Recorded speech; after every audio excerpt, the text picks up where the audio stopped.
어느 날 한 사람이 자기 친구가 경영하는 이 온실에 이렇게 찾아갔습니다.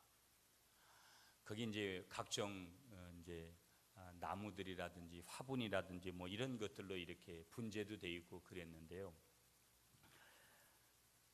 거기를 이 친구가 자기 친구 온실에 갔다가 이렇게 유심히 보다 보니까 여러 개의 큰 화분에 완전하게 덮여져 있는 그 큰 화분으로 울타리가 되어져 있는 작은 화분 하나를 발견하게 되었습니다.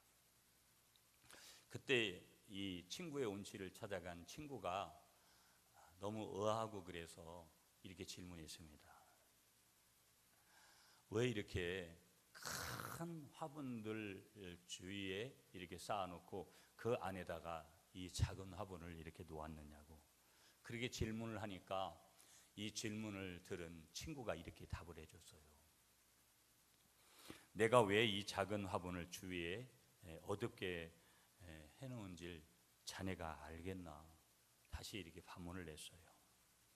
그리고 이렇게 이야기를 해주는 거예요. 그건 말이야, 더 깊이 뿌리를 내리라고 그렇게 내가 해놓은 걸세. 친구에게 이렇게 대답을 하니까 그 대답을 들은 친구가 약간 깊은 생각을 하면서 그쪽에 전문적인 지식은 없지만 그런가 보다. 뿌리를 더 깊이 내리려면 주위를 어둡게 할 필요가 있는가 보다. 그렇게 이해를 했다라는 거예요. 무슨 얘기를 좀 드리려고 이 예화를 드리면서 시작을 하냐면, 여러분, 우리는 빛을 좋아하지 뭐 어둠을 때로는 좋아하는 사람들도 있습니다. 근데 어둠을 좋아하는 사람들은 어둠의 자식들이죠. 보면 대부분은 정상적인 사람들은 빛을 좋아하죠. 그럼에도 불구하고 어둠이 없이는 빛을 알아보지를 못하는 거예요. 이때는 아멘을 한번 해야 되는데 영적인 의미가 뭔지를 모르니까 아멘을 못하는 거예요. 빛이 누구예요? 하나님이시잖아요. 그러니까 어둠에 있어봐야 하나님이 얼마나 귀한 분인지를 안다 이 말이에요. 헛되게 이게 머리가 안 돌아가든지 아니면 IQ가 2자리에서가 돼서 그런지 3자리를 못 가서 미달돼서 그렇든지 아니면 잠에 덜 깨서 그렇든지 아니면 지난 한 주간 동안 너무 과한 휴가를 보냈든지 이제 몇 가지 중에 한 가지가 될 수 있는 거예요. 그래서 이제 뿌리를 깊게 내리기 위해서 그런 것을 통해서 이렇게 어둡게 해준다라는 거예요. 하나님의 원리도 똑같은 거예요. 영적인 원리도 똑같은 거예요. 하나님께서는요, 고난을 통해서 우리를 성숙한 그리스도인으로 만들어가는 거예요. 성숙해지는 것은 고난의 방법이 아니고서는 될 수가 없어요. 아니, 나는 매를 맞지 않아도, 나는 잔소리 안 들어도 나는 내가 알아서 잘해. 물론 어느 정도는 할 수 있어요. 또 바탕이 좋고 기질이 좋고 또 그런 어떤 은사들이 있고 거기에 대해서 집중력이 있는 사람들은 어느 정도 그래요. 그러나 인간은 50보 100보예요. 내가 조금 다른 사람보다 앞서갈 뿐이지, 내가 다른 사람보다 조금 뒤처질 뿐이지 거기서 거기라는 거예요. 무슨 얘기냐면 완벽하다, 저 사람 완벽하다, 그런 사람이 이 세상에 없어요. 무슨 얘기냐? 하나님은 완벽한 사람을 만들기 위해서 때로는 우리를 어디로 인도하시냐면 어두움으로 인도하시는 거예요. 그 어두움을 경험한 자만이 빛이 얼마나 소중한 건가. 여러분, 전기 한번 나가보세요. 우리가, 여러분, 저희 강화도 고향에도 이 한전이 들어온 지가 얼마 안 돼요. 옛날에는 자가발전이라는 게 있고 옛날에는 뭐 소롱불 밑에 살았잖아요. 그것도 자가발전할 때는 저녁에 들어와가지고 몇 시간 이렇게 전기 돌려가지고 12시 되면 나가요. 그럼 오늘은 그런 시대 없잖아요. 늘 밝잖아요. 그래도 한번 우리가 전기가 잘못돼가지고 어둠에 한번 갇혀보세요. 얼마나 어두운가. 못 살 것 같은지. 그 어두움을 하나님께서 어떻게 하신다? 일부러 우리에게 경험하도록 하신다라는 거예요. 그게 뭐냐면 고난이라는 거예요. 그러니까 영적인 사람은 고난을 통해서 성숙해지는 것이지 다른 방법으로 성숙해지는 거 아니라는 거예요. 많은 성도들이 좀 전에도 말씀드렸지만 많이 이제 질병 때문에 어려움을 당하고, 질병뿐이겠어요. 물질의 문제, 자녀의 문제, 뭐 가정의 문제, 부부간의 문제, 직장의 문제, 사업의 문제, 신앙의 문제, 형제간의 문제, 말 때문에, 말 들은 것 때문에, 마음 잘못 쓴 것 때문에, 손 하나 잘못 움직인 것 때문에 그렇게 고난당하는 성도들을 이렇게 보고, 오늘도 그런 기도를 했지만은 여러 성도들이 몸의 질병 때문에 어려움을 당해요. 그래서 제가 어제 몇 번하고 전화 통화하고 전화 기도하고, 그러나 제가 볼 때는 본인들도 그런 마음들을 가지겠지만 심각해요. 절대 단순하지 않은 그런 상황들이라는 거. 그래도 아무리 심각해도 중요한 사실은 뭐냐면 죽기 아니면 살기예요. 그런데 죽기 아니면 살기인데 내가 지금 어느 방향으로 가려고 하느냐가 굉장히 중요한 거예요. 여전히 그 위기 속에 있는데 내가 살 수 있는 길이 옳은 길인데, 옳은 길로 가면은 다행인데 여전히 왼길로 가려고 그렇게 여전히 그러고 있다면 그건 너무 안타까운 거죠. 여러분, 많은 분들 기도해 드려요. 뭐 오늘 여기 계신 분들 포함해서 여러분 가족들도 마찬가지고.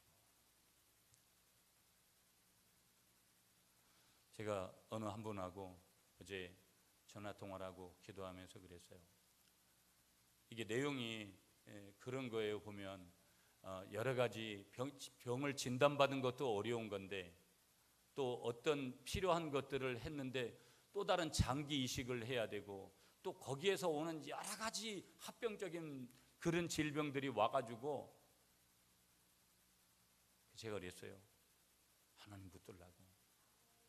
다른 거는 필요 없다고. 뭐 가족들이 뭐라고 하든 어떻게 되든 하나님 붙드셔야 된다고. 전화를 끊고 났는데, 전화를 끈 쯤에 너무 눈물이 많이 나는 거예요. 그 막 울었어요, 제가. 그리고 하나님 앞에 이렇게 얘기했어요. 하나님 살려주세요. 하나님 살려주세요. 이런 기도했어요. 그건 제가 결정한 상황들은 아니지만 너무너무 그 고난 속에서 아파하는 그들을 바라보는 이 목회자로서의 심정은 너무 뭐라고, 또 어떤 부분에서는 너무 무능하다라는 그런 생각도 들고요. 요셉은 성경에 보니까 고난의 사람이었습니다. 오늘 본문에 나오는 욥도 고난의 사람이었습니다. 다윗도 여러분 말죄로 돼가지고 왕이 됐지만 얼마나 고난을 많이 당했는지 모릅니다. 성경의 위대한 인물들을 다 한 사람 한 사람 살펴보니까 고난 속에서 인생을 꽃피운 사람들이더라는 거예요. 우리 주위에 영적으로 성공한 사람들, 목사님이든지 평신도든지 들어보면 고난을 당하지 않고 하나님의 놀라운 축복의 반열에 선 사람이 없어요. 인생의 성패를 우리가 항상 순기능 속에서 뭐든지 잘 되어지는 그런 속에서 발견한다면 우리는 어찌 보면 또 다른 큰 문제를 마지막에 만나고 마지막에 케어펀치를 맞을지 몰라요. 우리에게 순기능이라는 거 참 필요하지만, 그러나 우리가 항상 기억해야 될 것은 우리의 삶에는 하나님이 일부러 주시는 역기능도 있다라는 거예요. 그 역기능의 고난, 우리에게는 너무나 힘들고 우리에게는 너무나 견디기 어렵지만 인생의 성패는 순기능, 순경 속에 숨겨져 있는 것이 아니라 역기능 속에서 반드시 하나님께서 발견하게 하시더라는 거예요. 이게 지난 주간에도 말씀드렸지만 영어로 역설이라는 거예요. 패러독스. 기독교는 살고자 하면 죽는 거예요. 기독교는 죽으려고 덤벼들면 하나님 내 목숨을 주님 앞에 드립니다 하면 하나님이 살리시는 거예요. 세상의 이치와 기독교가 가지는 이치는 너무나 다르다라는 것이죠.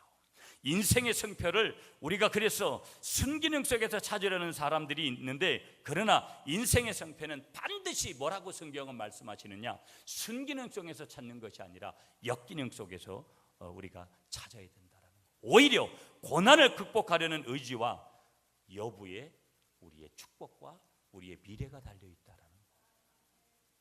아멘이십니까 여러분? 아멘이세요? 자, 여러분, 오늘 본문으로 가보면 오늘 욥기 우리가 잘 알죠. 우리 욥기는 42장으로 그렇게 이루어져 있는데요, 욥 그러면 한마디로 떠오르는 단어가 뭐냐면 고난이에요. 고난의 사람. 오늘 욥기 23장 10절부터 17절인데 우리가 단어 종로 하나를 딱 붙들고 간다면 그 단어가 10절에 나오는, 여러분 10절 우리 한번 읽을까요? 다 같이 10절 말씀 시작.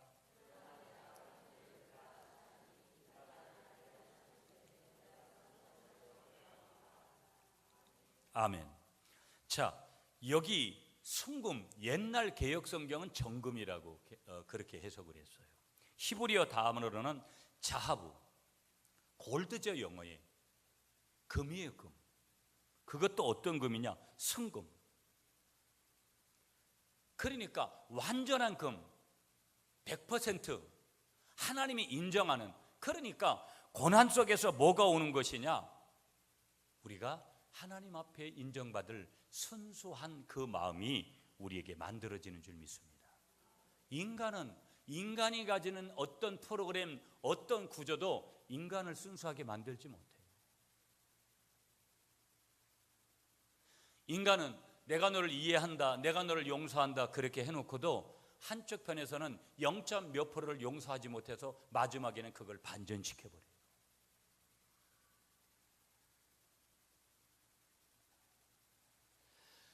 여러분, 이 욥기 23장이 이제 욥이 고난 받을 때 욥의 세 친구 중에 한 친구인 엘리바스라는 친구가 3차 이제 22장에서 그렇게 질문을 할 때 세 번째 22장 변론에 대한 욥의 답변의 내용이 바로 23장에서 나오고 있는 지금 답변의 내용이에요. 그런데 그 답변의 내용이 뭐냐면 고난이라는 것은 신앙의 연단이다. 고난이라는 것은. 그런데 이 고난이라는 신앙의 연단이 곧 뭐냐? 하나님의 섭리라는 거예요.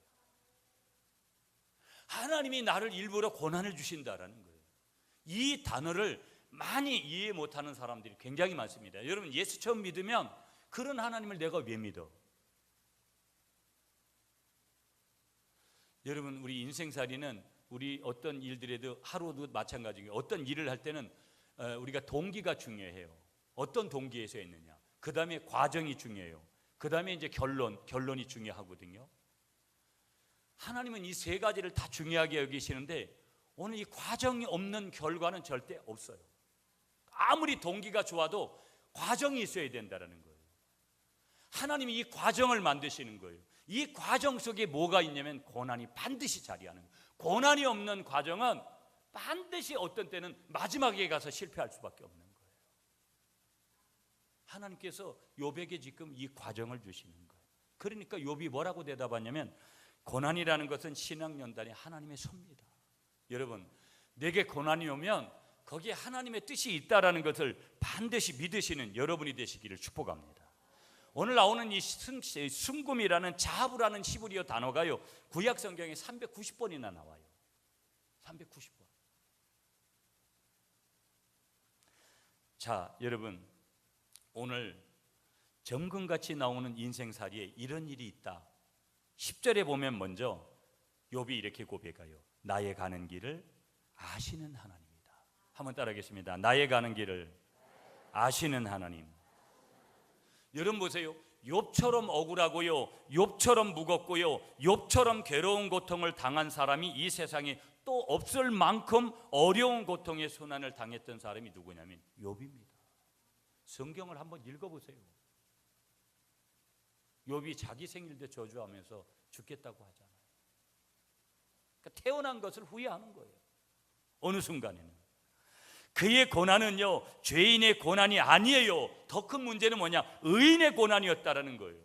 하나님의 뜻대로 사는데 기도 열심히 하고 말씀 모든 것들을 하나님의 뜻대로 살아가는데 그는 하나님이 인정하는 의인이었는데도 하나님은 그에게 사단이 와가지고 그에게 그를 시험하고 그에게 고난을 주는 것을 하나님이 허락하세요.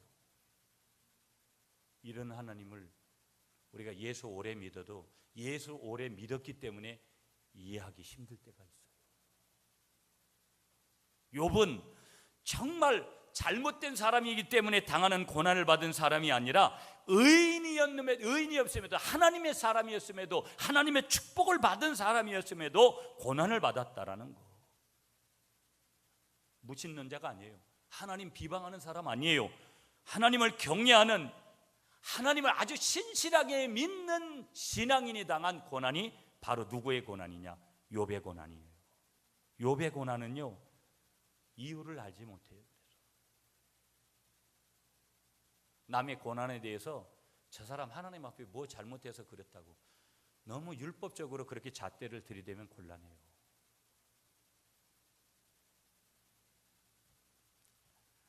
이러한 큰 고난 중에 욥은요, 순간 너무 힘들어서 인간적인 소리를 하지만 하나님 원망하지 않습니다.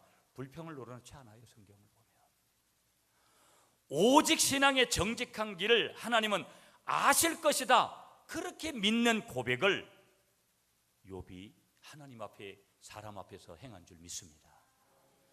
여기서 두 가지를 여러분에게 말씀드려요. 첫째, 하나님께서는 성도들의 인생의 모든 순간을 선하신 섭리로 이끄신다는 거예요. 오늘 우리가 가는 길에 고난이 있어요. 남들이 볼 때는 너무 저주스러운 것 같고 남들 보기도 창피해요. 그래도 거기에 뭐가 있다라는 거예요? 하나님의 섭리가 있다라는 거예요. 자존심이 상해요. 내가 어쩌다가 이렇게 됐는가? 그래도 거기에 뭐가 있다라는 거예요? 하나님의 섭리가 있다라는 거예요. 두 번째, 시련은 성도의 신앙을 담금질하고 정죄하는 도구들하는 거예요. 여러분, 자존심이 뭐가 의미가 있어요? 사람이 죽고 살게 됐는데 죽음 앞에서 무슨 자존심이 필요가 있냐고요. 다 필요 없는 거예요. 그러니까 오늘 저와 여러분들 속에서의 그 고난이라는 것은 성도의 신앙을 담금질하고 정죄하는 것, 깨끗하게 만드는 도구가 바로 고난이라는 것을 믿으시는 여러분이 되시기를 축복합니다. 자, 두 번째 점검사항 13절이에요. 13절 시작.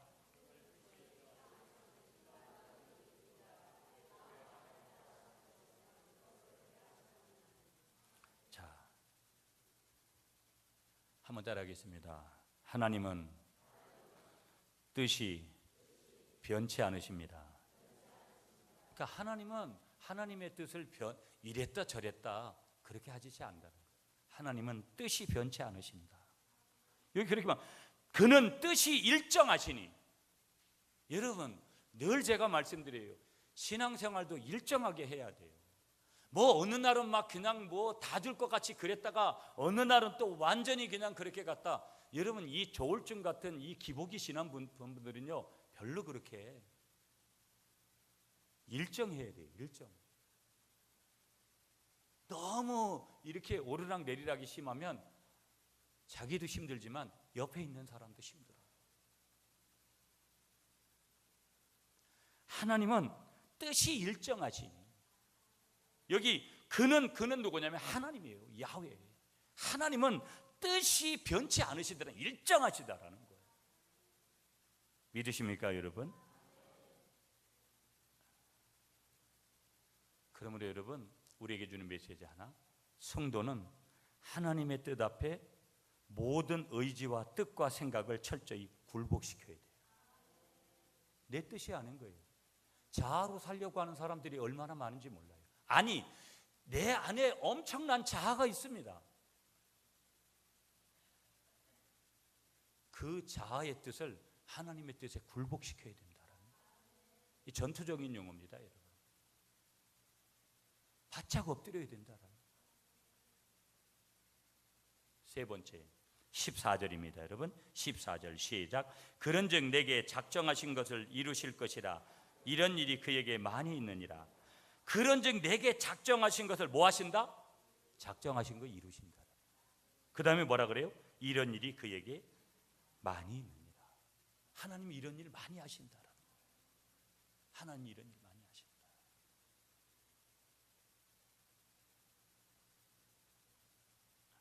그러니까 내가 뭐가 중요하냐면, 내가 인생에서 경험을 해가지고 어떤 전문적인 지식을 많이 알고 있다? 감사한 거죠. 그러나 그건 어떤 때는 하나님 앞에 의미가 없어요. 정말 의미 있는 것이 뭐냐? 하나님의 작정을 아는 눈. 아, 하나님은 이렇게 하기를 원하시구나. 하나님은 이렇게 하실 거구나. 하나님이 그렇게 하실 건데 내가 가지고 있는 전문 지식이 뭐가 필요할 거고, 내가 그동안에 스펙을 쌓아놓고 내가 아는 지인들이 이렇게 만들어 놓은 게 무슨 의미가 있어요? 그거 아니라고 평생, 그거 아니라고 돈 거기다가 때로는 다 갖다 바치고.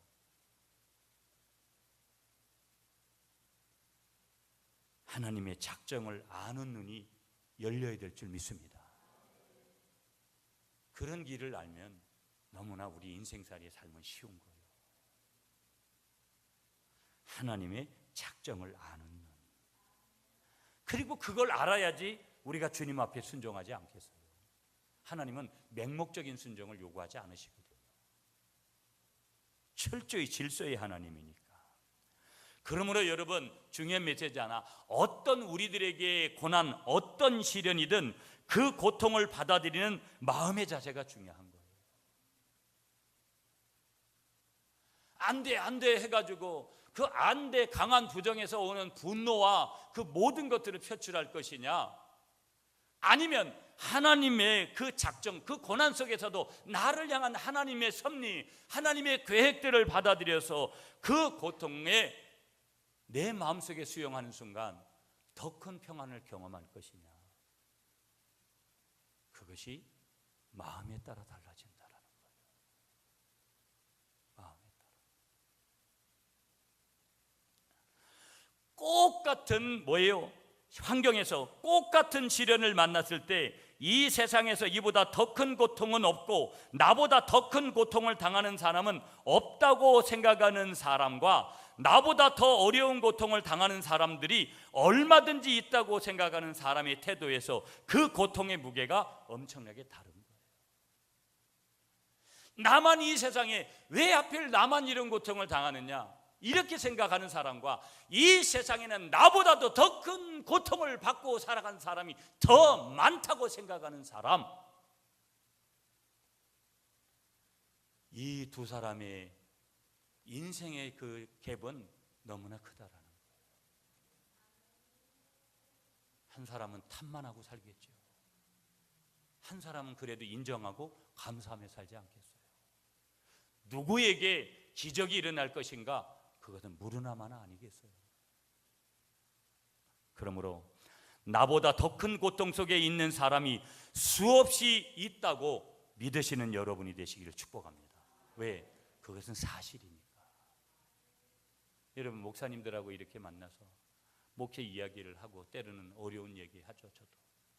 그러면 어떤 때는 제가 당하는 건 아무것도 아니에요. 여러분이 누군가를 만나서 그렇게 대화하지만 그 대화하고 여러분의 대화를 받아주는 그 사람이 여러분들이 당하는 고통보다 더 큰 고난을 당하는 장본인일 수 있다는 거예요. 믿으십니까, 여러분?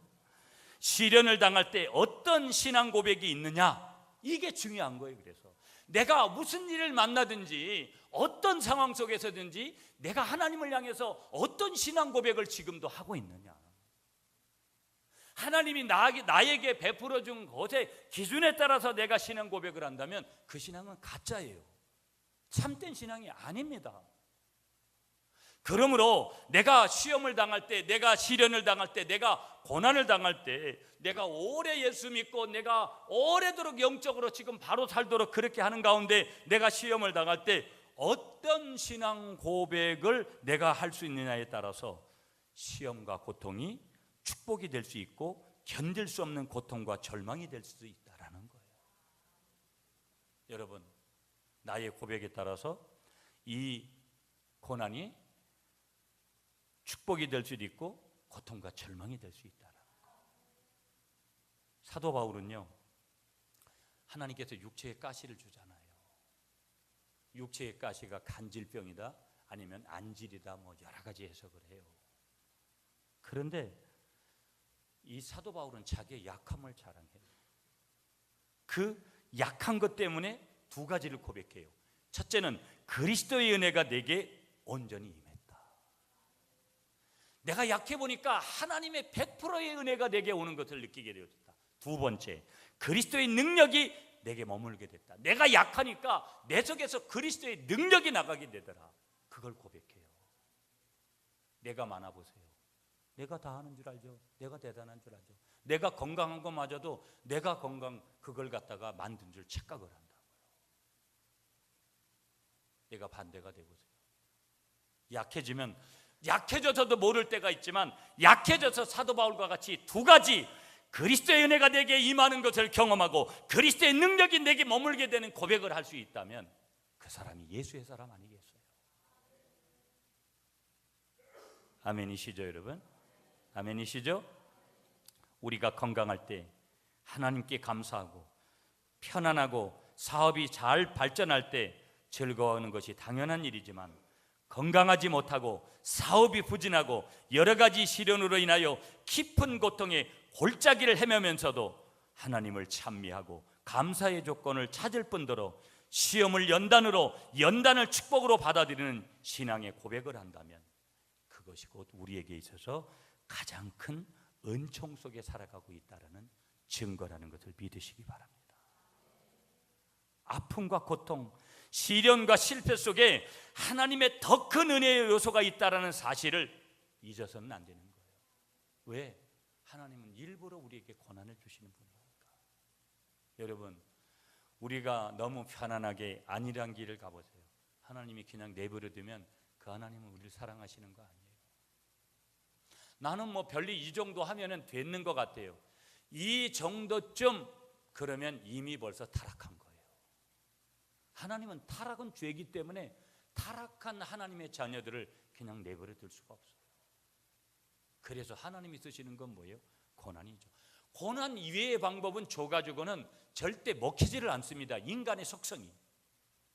인간은 아픔을 절망을 경험해야지만이 거기서 고백을 할 줄 알아요.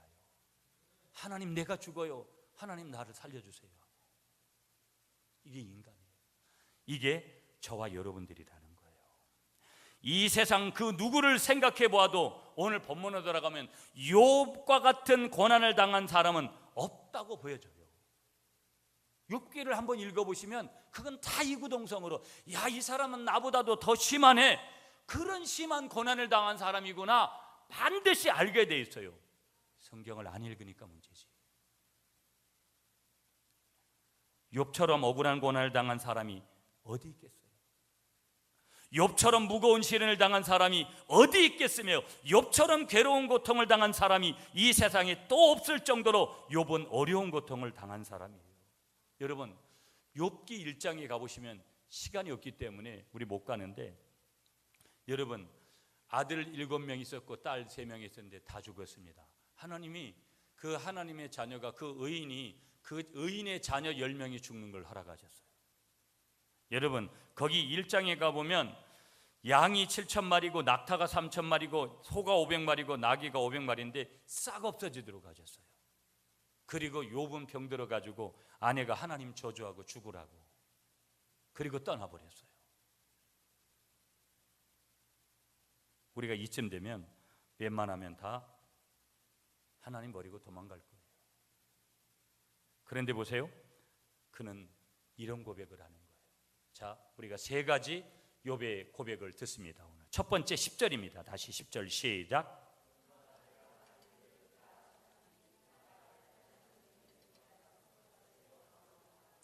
아멘. 그러나 내가 가는 길을 그가 아시나니, 내가 가는 길 욥입니다. 욥이 가는 길을 그가 누구냐면 하나님이 아시나니, 그가 하나님이 나를 욥을 단련하신 후에 내가 욥이 순금같이 되어 나오리라. 이런 해석이에요. 한번 따라하겠습니다. 나의 가는 길을 하나님이 아십니다. 욥은 이런 신앙 고백을 했어요. 여러분, 내 앞에 남이 당하지 않은 고난이 오고 역경이 오면 나에게 가는 길을 하나님이 아십니다. 하나님 앞에 먼저 고백하시고 사람들 앞에서도 그렇게 고백하세요. 자존심 상하네, 쪽팔리네, 내가 이 일을 어찌할꼬. 아무리 슬픔의 극한 상황 속에도 하나님은 그의 처지를 뭐 하신다? 아신다라는 거예요. 나를 아시는 하나님. 그러므로 우리는 나의 가는 길을 하나님이 아신다. 복음만이 내 인생의 유일한 답이다. 예수 그리스도만이 나의 유일한 답이다. 오직 예수 중심의 단어를 쓰시고 예수를 고백하시고 십자가를 고백하시고 복음을 고백하시면서 하나님을 고백하시면서 나의 가는 길을 하나님이 아신다. 그렇게 고백하시기 바랍니다. 두 번째 13절 말씀 시작.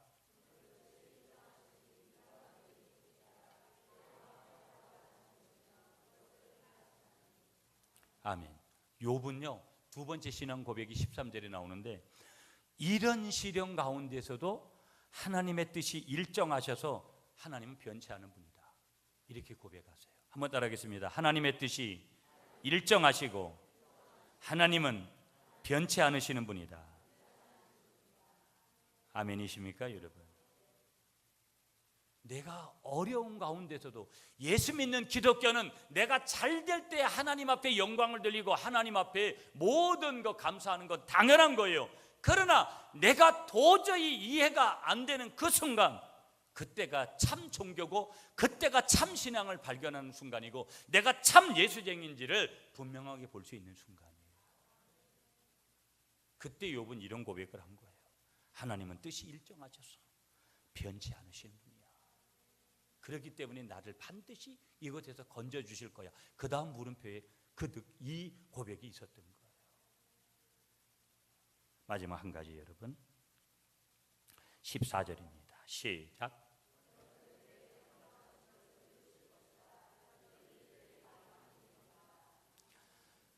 욥의 세 번째 고백이 뭐냐면요, 하나님께서는 작정하신 것을 반드시 이루신다. 이런 믿음이 있었어요. 한번 따라하겠습니다. 하나님께서는 작정하신 것을 반드시 이루신다. 여러분이나 저를 여기까지 불렀는데 하나님이 어떻게 하신다. 그리고 항상 하나님은 나쁘게 하시는 분이 아닙니다. 안 좋게 하시는 분이 아닙니다. 우리를 잘되게 하시는 분이에요. 우리를 복 주시는 하나님이에요. 우리가 지금 현실적인 부분에서는 그것이 인정되어지지 않아도 우리가 어떤 질병에서도 하나님이 치료하시면 나음을 입을 수 있다. 이런 믿음이 우리에게 있어야 돼요. 이 믿음이 하루아침에 생기진 않아요. 예수 처음 믿는 순간부터 이런 믿음이 처음부터 생기지 않아요.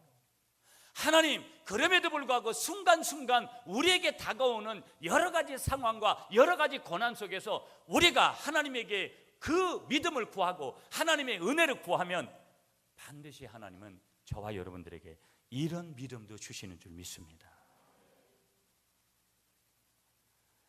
여러분, 철로 역정이라는 책, 존 버년이 쓴 책인데 유명한 책입니다. 여러분, 이 책이 어디서 나왔냐면 존 버년이 복음을 전하다가 감옥에 갇혀서 감당하기 어려운 엄청난 어려움을 당합니다. 근데 그 감당하기 어려운 엄청난 고난 속에 그 감옥에서 하나님이 주시는 은혜를 경험해요.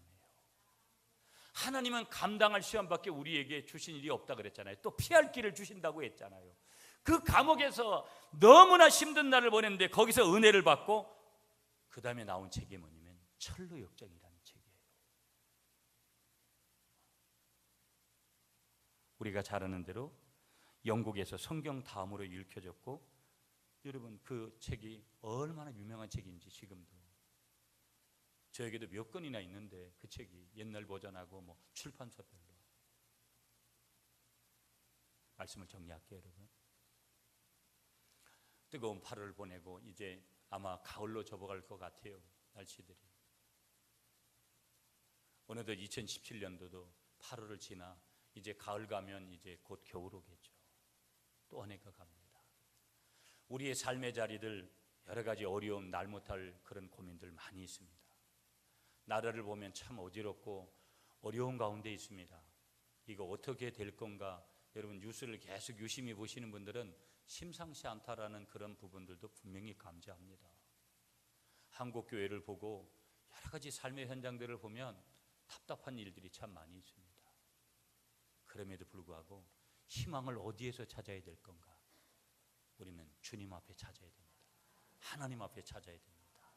오늘 점금같이 나오는 인생살이, 어떤 역경과 아픔 속에서도 하나님은 나를 승금으로 만드셔서 우리의 인생살이를 복되게 하신다는 것을 믿으시면서 오늘도 이 복음을 들고 가시는 여러분들이 되시기를 간절히 축복하겠습니다.